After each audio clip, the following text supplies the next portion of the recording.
सोमवारपर्यंत होणार आहे.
साधा कॅमेरा बोला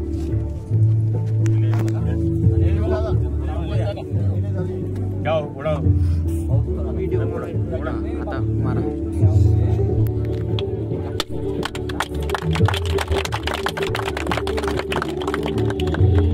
उधळ मारता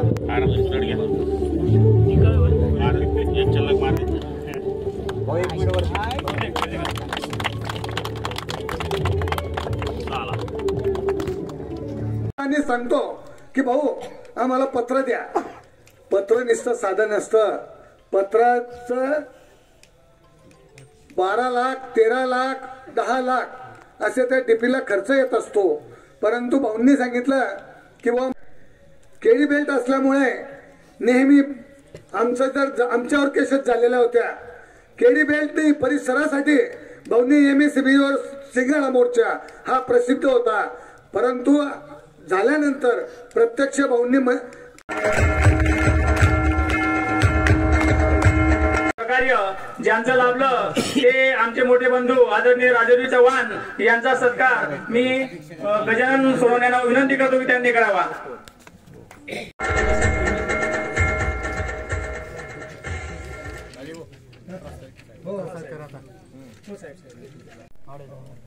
एसी साहेब कार्यकारी अधीक्षक अभियंता महाजन साहेब यांनी आपलं मनोगत व्यक्त करावं ही त्यांना विनंती करतो.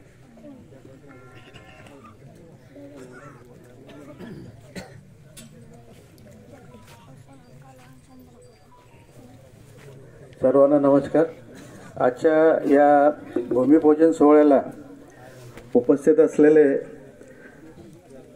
जळगाव जिल्ह्याचे पालकमंत्री माननीय नामदार गुलाबरावजी पाटील साहेब. खरं म्हणजे हे जे नांदगाव आणि हा जो परिसर आहे किनोद कानडदा वगैरे हा जो परिसर आहे त्याच्यामध्ये येणारे जे पिलखेडा फेसर्डी नांदगाव किनोद कोठारा या गावांना कमी दाबाने वीज पुरवठा होत होता. या परिसरामध्ये जवळपास 2000 आपले वीज पुरवठा होत असल्यामुळे ट्रान्सफॉर्मर फेल होणे लाईन ब्रेकडाऊन होणे किंवा आपले मोटर पंप वगैरे जे यामध्ये बिघाड होणे हे प्रकार जास्त होत होते आणि याच्यासाठी इथे एक सबस्टेशन हवा. त्यांनी ही जागा उपलब्ध करून देण्यासाठी शासनाकडून त्याची मंजुरी मिळवून दिली आणि अशा रीतीने इथल्या हे सबस्टेशनचं आज आपण भूमिपूजनासाठी इथे उपस्थित आहोत. हे सबस्टेशन झाल्यानंतर या परिसरामधील जे काही शेतीपंप आहेत, गावं आहेत, त्यांना योग्य दाबाने वीज पुरवठा होणार. आमच्याही कानावर आलं. आम्ही जागेचा प्रस्ताव घेऊन त्यावेळेस तुमच्याकडे आलो होतो जुलै 2022 मध्ये. तुम्ही तात्काळ त्या गोष्टी कानावर घेतल्या, अधिकाऱ्यांना सूचना केल्या आणि पूर्ण यंत्रणा ही समोर आणली. त्यानंतरचा इतिहास जो काही होता तो सगळा तुमच्या समोरच होता. गट नंबर 189 आम्ही अगोदर देऊ केला होता अधिकाऱ्यांच्या मागणीनुसार, परंतु ज्यावेळेस सिव्हिल डिपार्टमेंट वाले आले तिथं सिव्हिल डिपार्टमेंट वाल्यांच्या म्हणण्यानुसार तो this is not capable for the construction of substation म्हणून त्यांनी तो रिजेक्ट केला. तसं पत्र त्यांनी ग्रामपंचायतीला दिलं आणि नाईलाजाच तो आम्हाला गट नंबर 224 घ्यावा लागला. गट नंबर 224 देण्यात